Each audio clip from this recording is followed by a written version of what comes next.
हमारे प्रभु राम आ गए हैं। इस शुभ घड़ी की आप सभी को, समस्त देशवासियों को बहुत बहुत बधाई। मैं अभी गर्भगृह में ईश्वरीय चेतना का साक्षी बनकर आपके सामने उपस्थित हुआ हूं। कितना कुछ कहने को है, लेकिन कंठ अवरुद्ध है। मेरा शरीर अभी भी स्पंदित है, चित्त अभी भी उस पल में लीन है।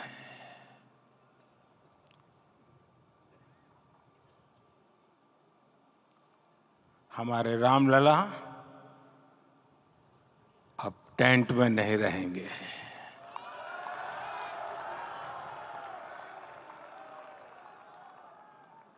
हमारे रामलला अब इस दिव्य मंदिर में रहेंगे।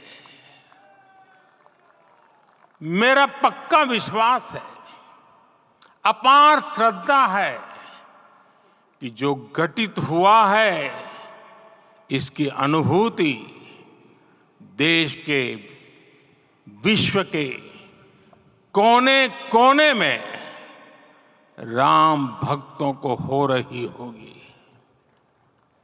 ये क्षण अलौकिक है, ये पल पवित्रतम है। ये माहौल, ये वातावरण, ये ऊर्जा, ये घड़ी प्रभु श्री राम का हम सब पर आशीर्वाद है। 22 जनवरी 2024 का ये सूरज एक अद्भुत आभा लेकर आया है। 22 जनवरी 2024 ये कैलेंडर पर लिखी एक तारीख नहीं, ये एक नए काल चक्र का उद्गम है।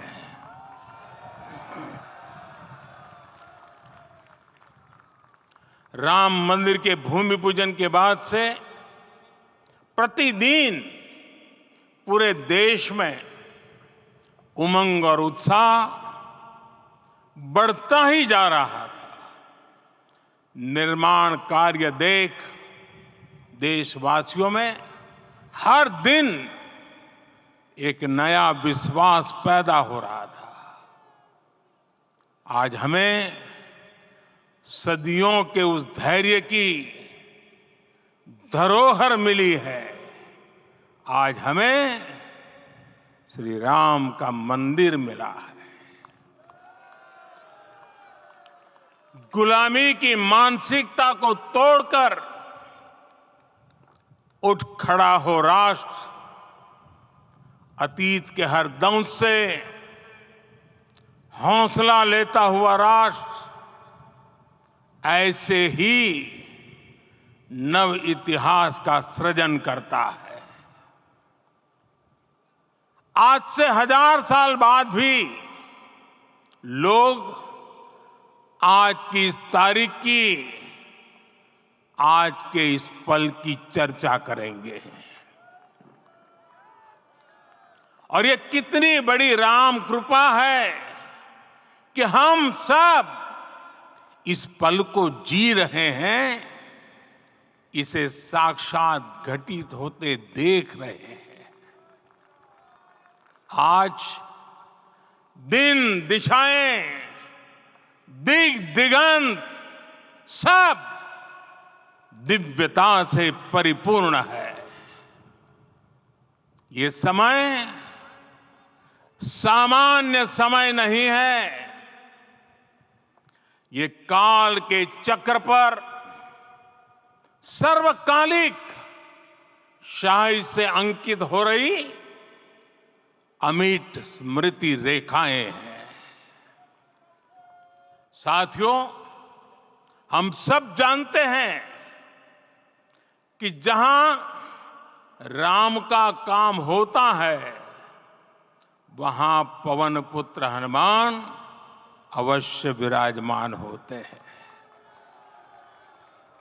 इसलिए मैं राम भक्त हनुमान और हनुमान गढ़ी को भी प्रणाम करता हूं।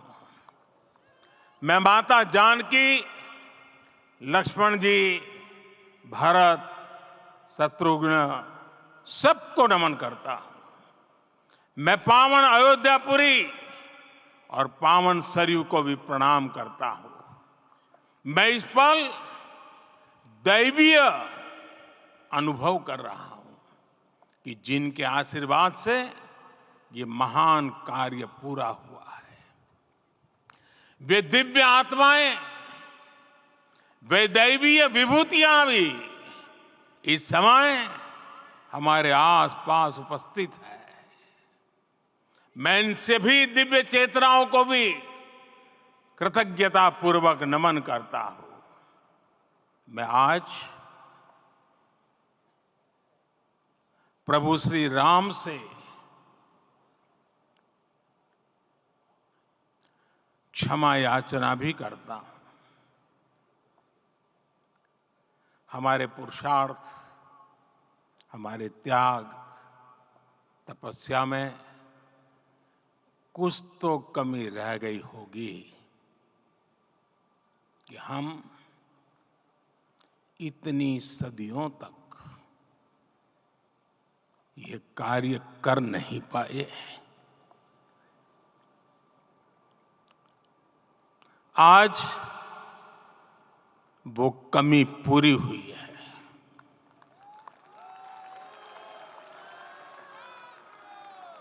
मुझे विश्वास है प्रभु राम आज हमें अवश्य क्षमा करेंगे। मेरे प्यारे देशवासियों, त्रेता में राम आगमन पर पूज्य संत तुलसीदास जी ने लिखा है, प्रभु बिलो की हर से पुरबासी, जनित वियोग विपत्ति समनासी।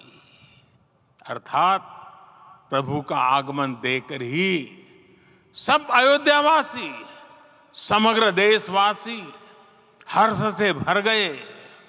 लंबे वियोग से जो आपत्ति आई थी उसका अंत हो गया। उस कालखंड में तो वो वियोग केवल 14 वर्षों का था,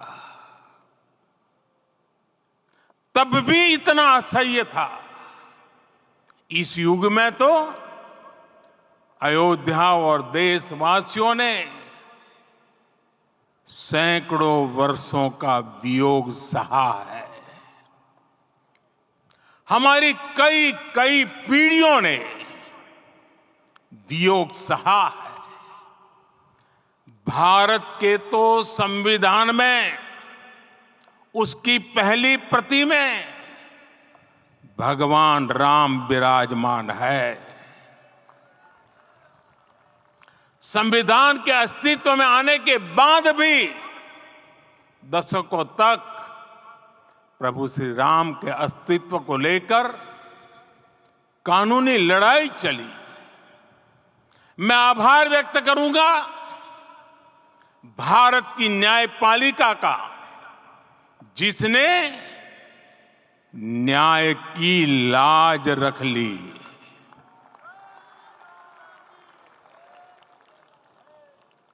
न्याय के पर्याय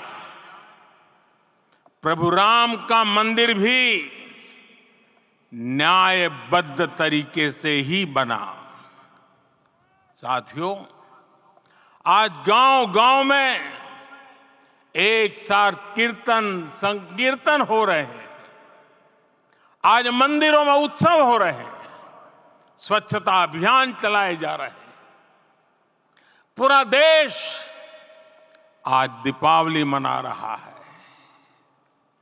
आज शाम घर घर राम ज्योति प्रज्वलित करने की तैयारी है। कल मैं श्री राम के आशीर्वाद से धनुषकोडी में राम सेतु के आरंभ बिंदु अरिचल मुनाई पर था। जिस घड़ी प्रभु राम समुद्र पार करने निकले थे, वो एक पल था जिसने काल चक्र को बदला था।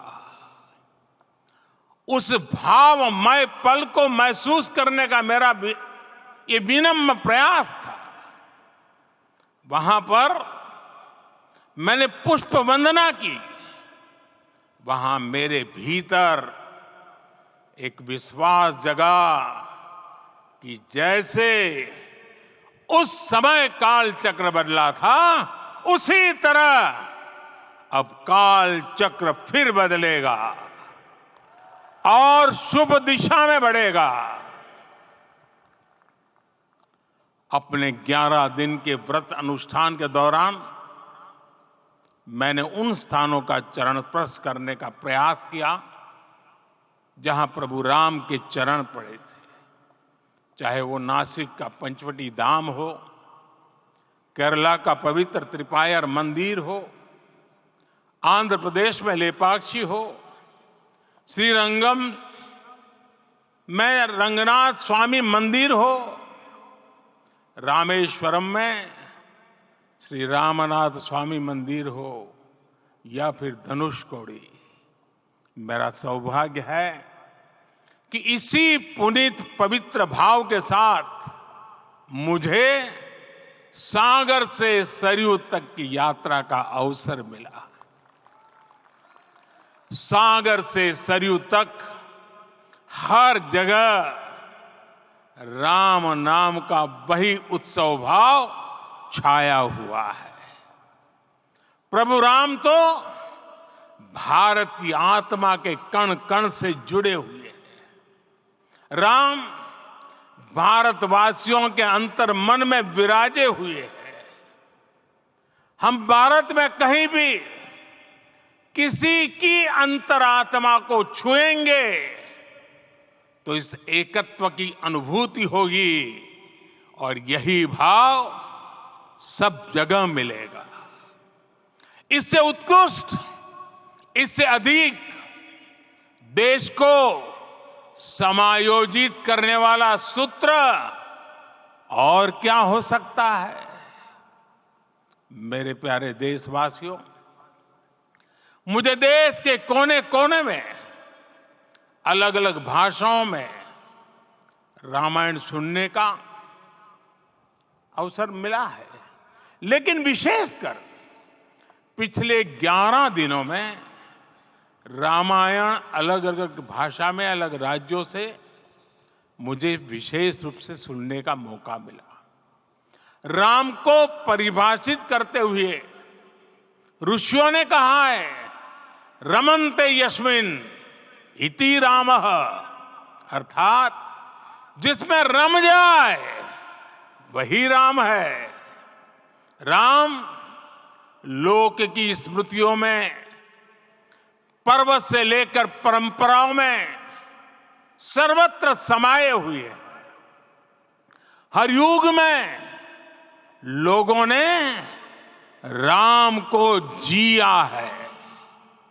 हर युग में लोगों ने अपने अपने शब्दों में अपनी अपनी तरह से राम को अभिव्यक्त किया है और ये राम रस जीवन प्रवाह की तरह निरंतर बहता रहता है। प्राचीन काल से भारत के हर कोने के लोग राम रस का आचमन करते रहे हैं। राम कथा असीम है और रामायण भी अनंत है। राम के आदर्श, राम के मूल्य, राम की शिक्षाएं सब जगह एक समान है। प्रिय देशवासियों, आज इस ऐतिहासिक समय में देश उन व्यक्तित्वों को भी याद कर रहा है जिनके कार्य और समर्पण की वजह से आज हम ये शुभ दिन देख रहे हैं।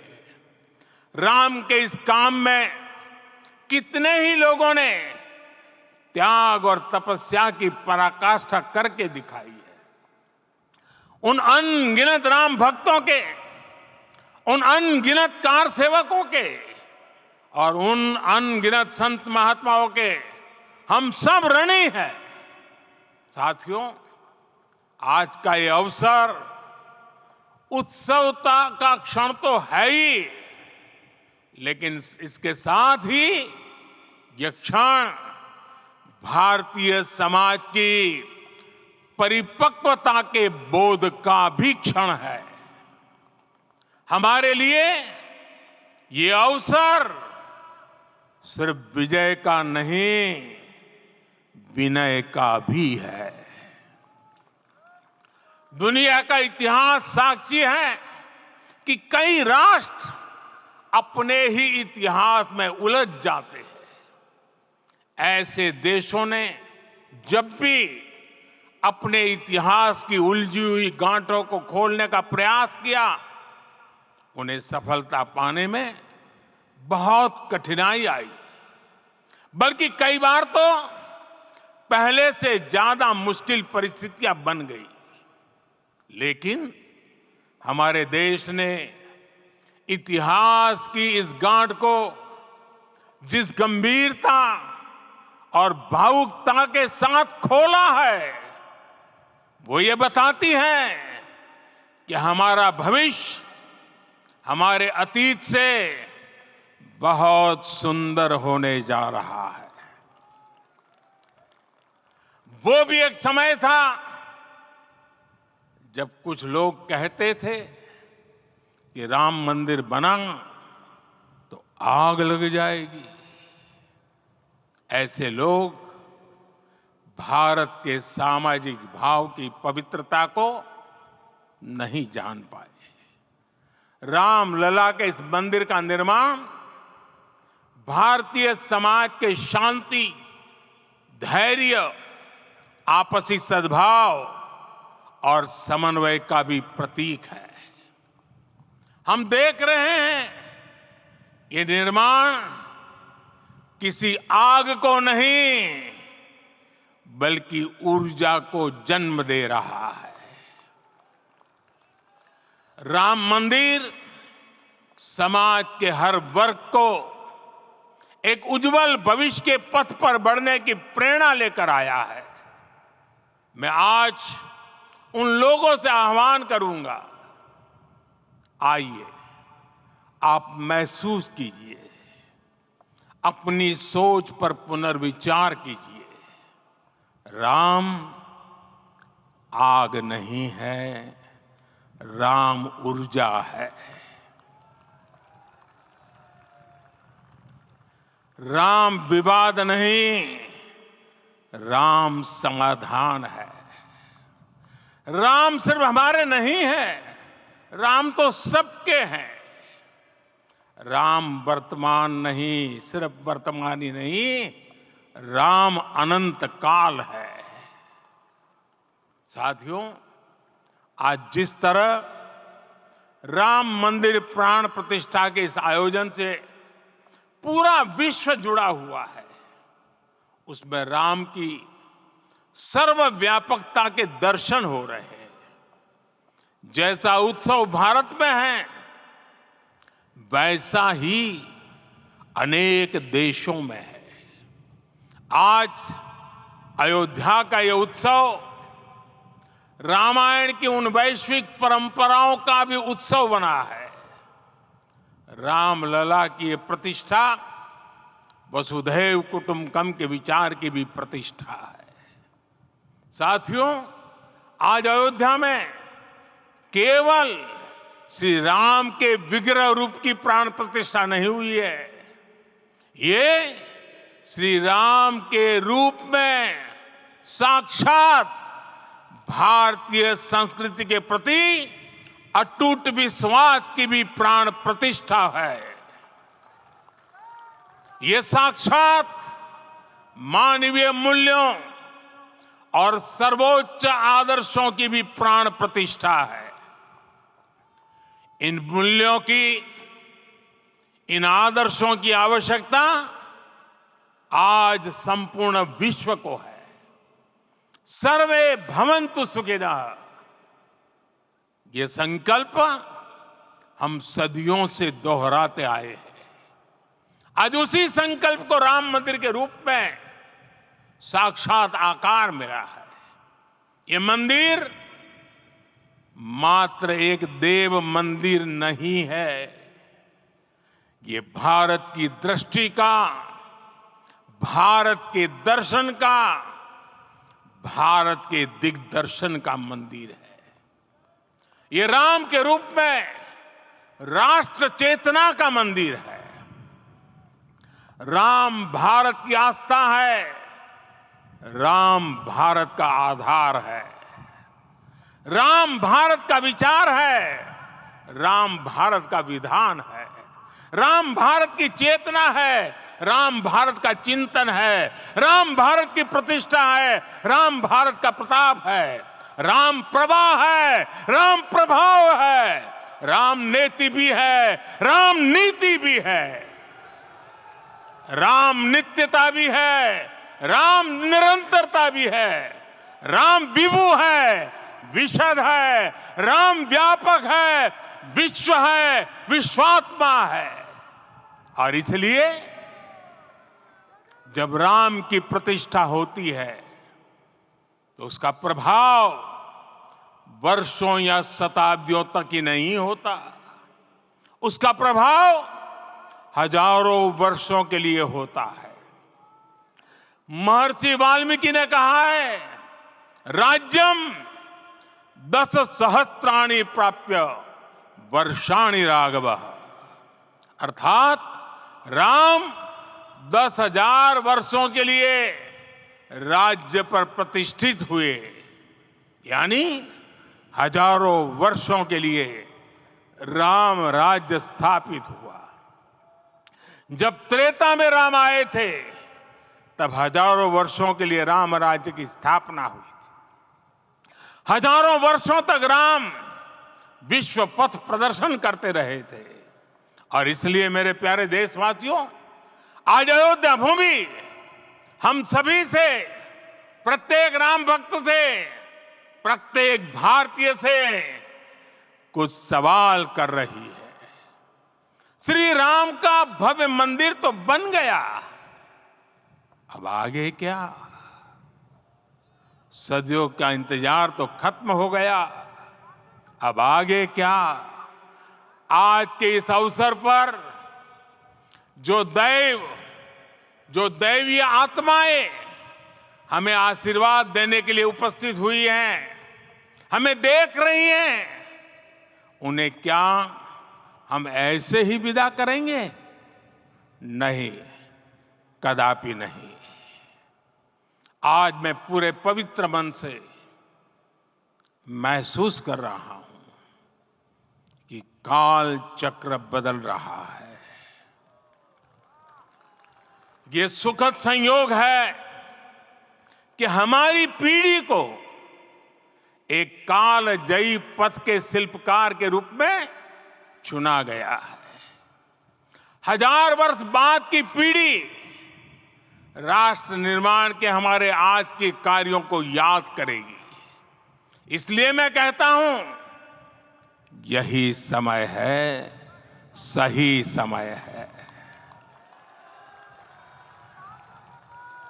हमें आज से, इस पवित्र समय से अगले 1000 साल के भारत की नींव रखनी है। मंदिर निर्माण से आगे बढ़कर अब हमें सभी देशवासी यहीं इस पल से समर्थ, सक्षम, भव्य दिव्य भारत के निर्माण की सौगंध लेते हैं।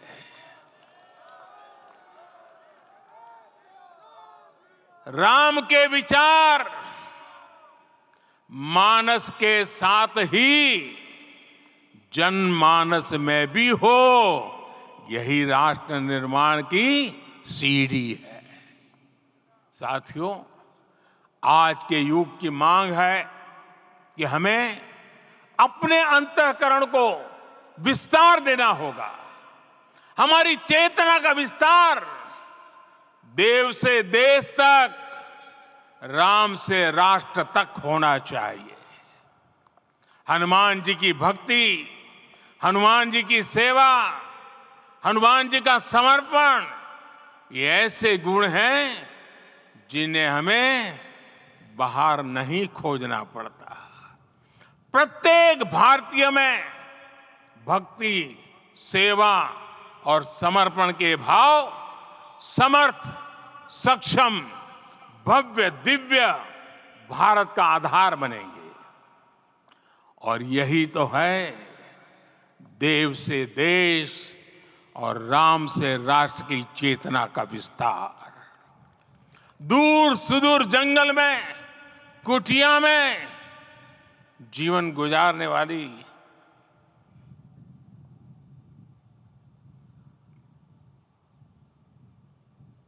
मेरी आदिवासी मां शबरी का ध्यान आते ही अप्रतिम विश्वास जागृत होता है। मां शबरी तो कब से कहती थी, राम आएंगे।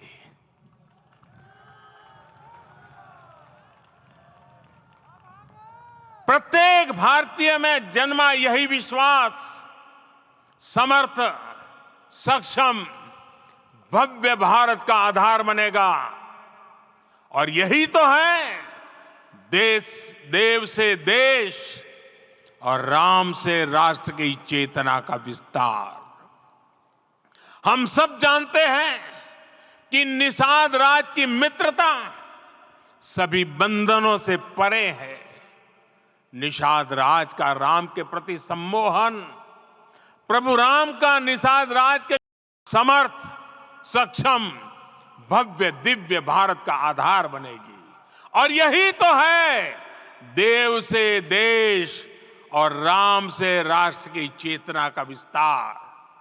साथियों, आज देश में निराशा के लिए रत्ती भर भी स्थान नहीं है।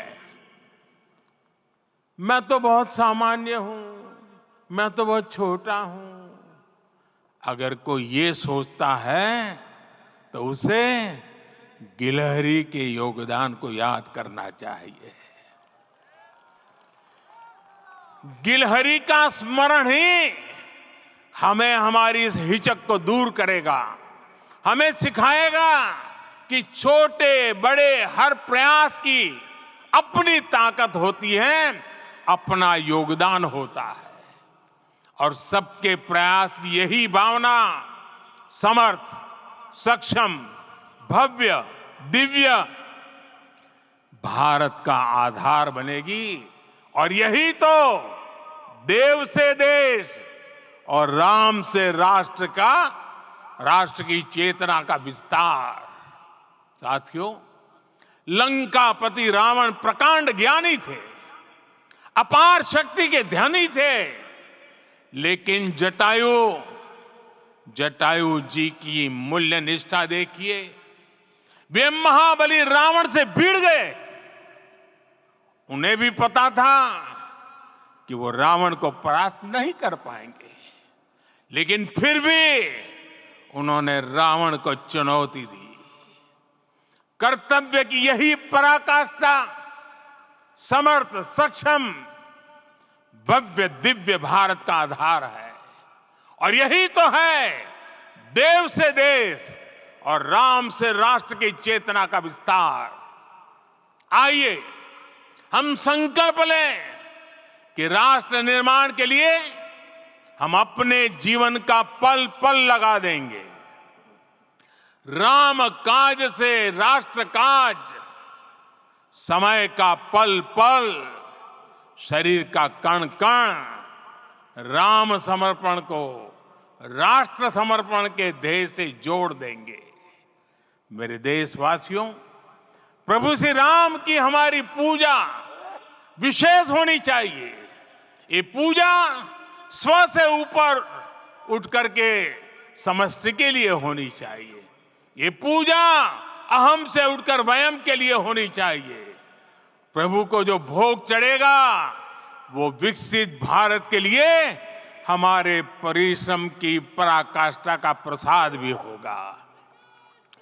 हमें नित्य पराक्रम, पुरुषार्थ, समर्पण का प्रसाद प्रभु राम को चढ़ाना होगा। इनसे नित्य प्रभु राम की पूजा करनी होगी, तब हम भारत को वैभवशाली और विकसित बना पाएंगे।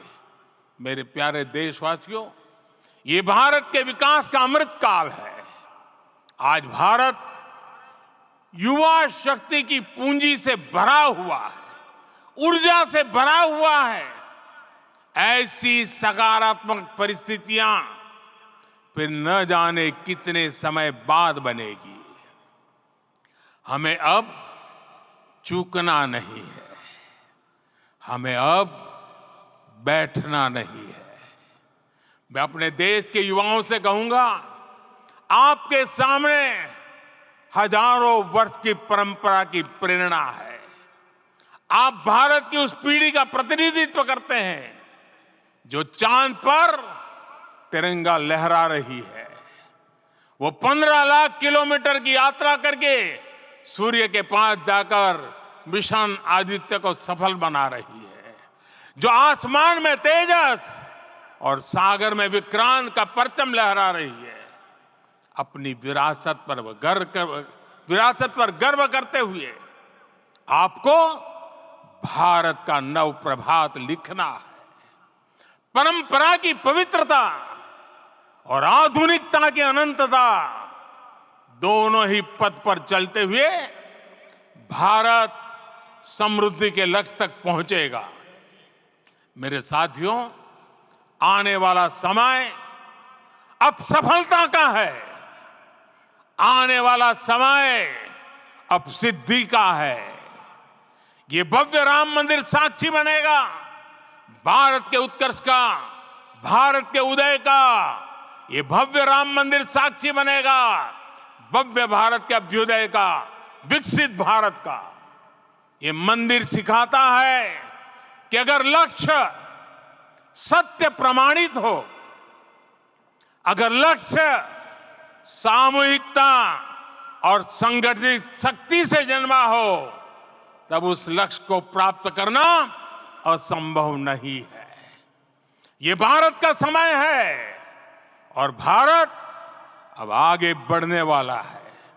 शताब्दियों की प्रतीक्षा के बाद हम यहां पहुंचे हैं। हम सब ने इस युग का, इस कालखंड का इंतजार किया है। अब हम रुकेंगे नहीं, हम विकास की ऊंचाई पर जाकर ही रहेंगे। इसी भाव के साथ रामलला के चरणों में प्रणाम करते हुए आप सभी को बहुत बहुत शुभकामनाएं। सभी संतों के चरणों में मेरे प्रणाम। सियावर रामचंद्र की, सियावर रामचंद्र की, सियावर रामचंद्र की।